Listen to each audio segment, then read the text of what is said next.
हाय पिलामाने समस्ते भलरे अछ तो मु भी भलरे अछि। ये होची हम संस्कृत प्रभा यूट्यूब चैनल रो प्रथम क्लास। जदि ये क्लास समस्त को भल लगे तेबे हम आगु को आहुरी भल भल क्लास आनिबा।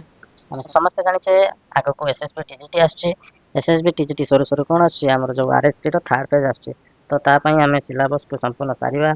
केमती प्रिपेयर करबा से सब प्रति यत्नवान एवं ध्यान देबा दरकार। तो आज जेहेतु हमर ये होची प्रथम क्लास तो क्लास तो करबोनी हम कम क्लास करबो आज। तो वीडियो आरंभ करने पूर्व मुझे किसी तुमको कथा कही रखे। आम समस्ते जाचे कौन आजिकल समाज में बचापी प्रत्येक दिन धनर आवश्यकता रही। तो से धन को उपार्जन करने आमको निहाती गोटे कौन करवा दरकार चाकरीटे करवा दरकार। तो चाकरी केमती क्या करवा आजिकल समाज में तो कॉम्पिटिटिव एग्जाम अर्थ हो कौन कंपटीशन। तो कंपटीशन जी आगे रहा सी जीतला। आम समस्ते भाविया दरकार जी आगे रहा कौन से सतरे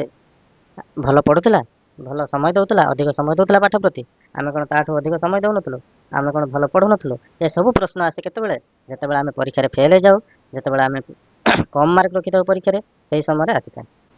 यह जाणी रखा दरकार जे खेल में दुई जन खेला जड़े भल प्रदर्शन करुच्ची आ जड़े कौन कर खराब प्रदर्शन कर माने नुहे या पाखे भल बैट अच्छी पाखे भल बैट ना दुई जन पाखे भल बैट अच्छी किंतु जड़े भल प्रदर्शन करुच्ची आ जड़े भल प्रदर्शन करें कौन पाई ना ता पाखे भल कोचटे अच्छी जी कि तार पारदर्शिता को कौन कर द्विगुणित करदे से तुम समस्त पाखे कौन अच्छी रिसोर्स अच्छी जमीका कि बही अच्छी नोट अच्छी विभिन्न प्रकार यूट्यूब क्लास अच्छी पेड क्लास अच्छी विभिन्न प्रकार रिसोर्स अच्छी आम पाखे किंतु आम से रिसोर्स को कौन कर उचित भाव व्यवहार करें उचित भाव व्यवहार करवा शिखिने से कौन हो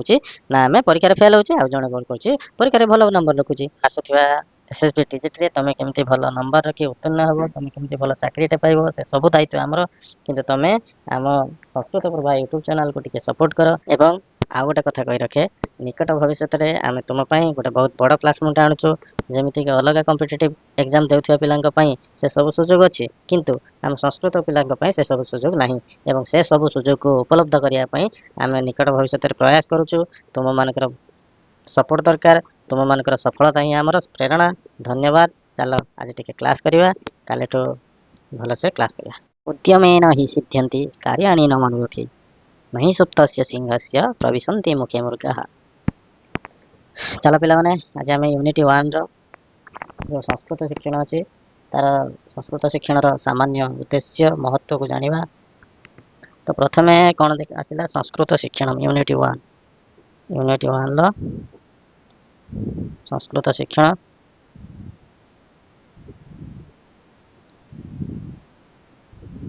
तो प्रथम जानिए देखिए आम संस्कृत शिक्षण जो अच्छी आम विषय को जाना सहित आम कौन जाना दरकार व्याकरण ग्रामर को जाना। देखिए प्रथम आसला संस्कृत संस्कृत को भांगा जदि आम कौन आसला संस्कृत सम उपसर्ग क्रो धातु त प्रत्यय तो ये कौन आसला सम उपसर्ग क्रो धातु त प्रत्यय एवं शिक्षण कौन आसला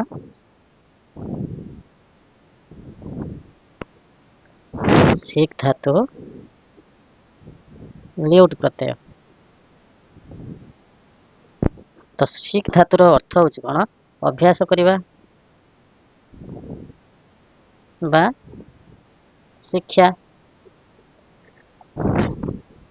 प्रथम जानिबा संस्कृत क्या कह संस्कृत संस्कृत क्या कह संस्कृत जी आमर आचार एवं व्यवहार को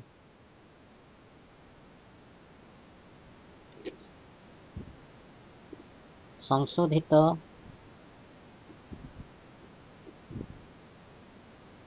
संस्कारित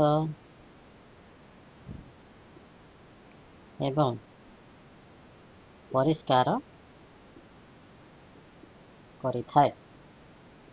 ताहाको संस्कृत कह।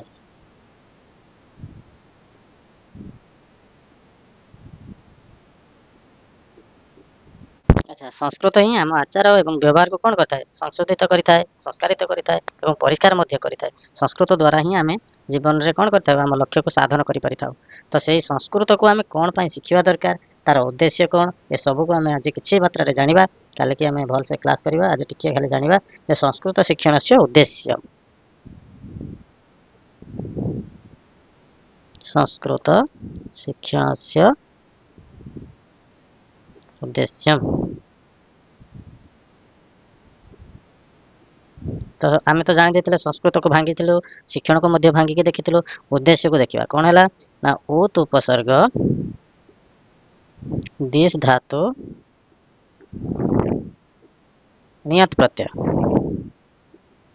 तो दिश धातुर अर्थ हूँ कौन दिग बा लक्ष्य। ताले यार अर्थ हूँ कौन जे संस्कृत शिक्षा को अभ्यास करिवार लक्ष्यटा कौन आम संस्कृत कौन पाई शिखिबा संस्कृत भाषा को आम कौन पाई जानिबा दरकार संस्कृत भाषा आम जीवन में कौन परिवर्तन करता है कौन तार उद्देश्य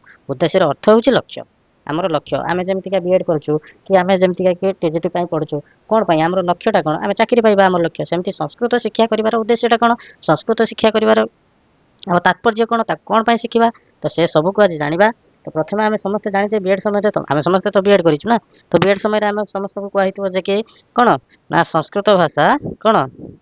समस्त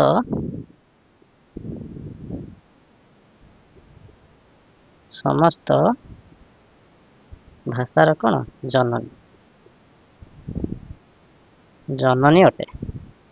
मुझे पॉइंट वाइज कहीदे पे जो पॉइंट गुड़ाक मुझे से पॉइंट गुड़ाक तुम नोट डाउन करदेव सब खाता पेन धरिकी बसी था जमती कि जो पॉइंट गुड़ाक कहूँ से पॉइंट गुड़ाक तुम टिके तुम खाता लिखिदियो और से सब को तुम क्लास सरला प्राक्ट कर आज क्लास पर काली पुणी से सब को कौन करा कौन करेंगे एमसीक्यू बन देते एमसीक्यू द्वारा आम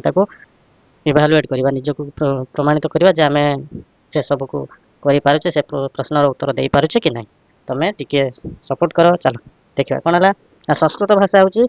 समस्त भाषार जननी अटा पृथ्वी जिते सब भाषा अच्छी से सब भाषार जननी हूँ कौन संस्कृत भाषा तो ही सब भाषा जन्म नहीं एवं आउ गोटे कथा हूँ कौन ना संस्कृत हूँ कौन भारतीय संस्कृतिर आधारभूत एवं माध्यम कौन ना संस्कृत भाषा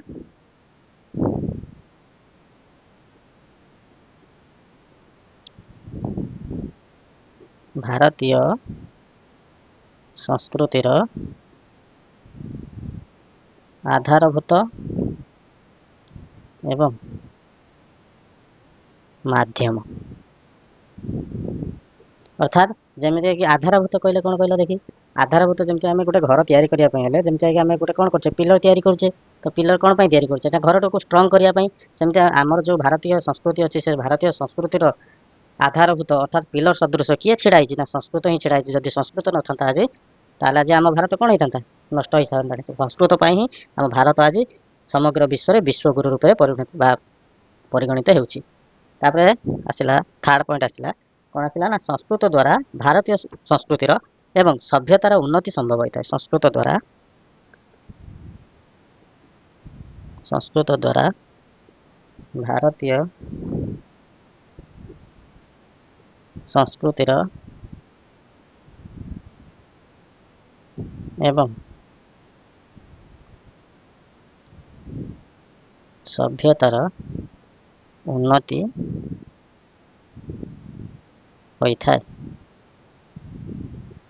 फोर्थ पॉइंट पिला माने जानिबा में संस्कृत भाषार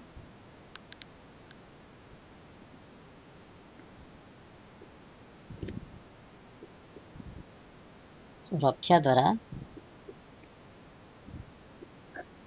भारतीय संस्कृतिर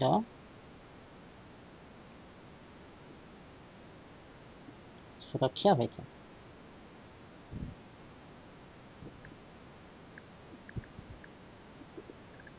एतिके थाओ पिला माने आज काले कि हम जानिबा संस्कृत भाषार उत्पत्ति से कौटू उत्पत्ति है तार जन्म केमिति होती संस्कृत भाषा कहीं आम पढ़लु क्लास रे कौन जे संस्कृत भाषा हूँ समस्त भाषा मानकर जननी तो सी सीना समस्त भाषार जननी तो तार तो कौन जन्मदाता किए थी तेणु आम काली कौन संस्कृत भाषार उत्पत्ति कौटू आसला केमती से जन्म नेला से सब को काली भलसे पढ़ा। अच्छा तुम मानकर टे सपोर्ट दरकार तुम मैंने आम यूट्यूब चैनल को सपोर्ट कर सब्सक्राइब कर शेयर कर लाइक कर जदि किसी डाउट आसे कमेंट माध्यम आमको जन।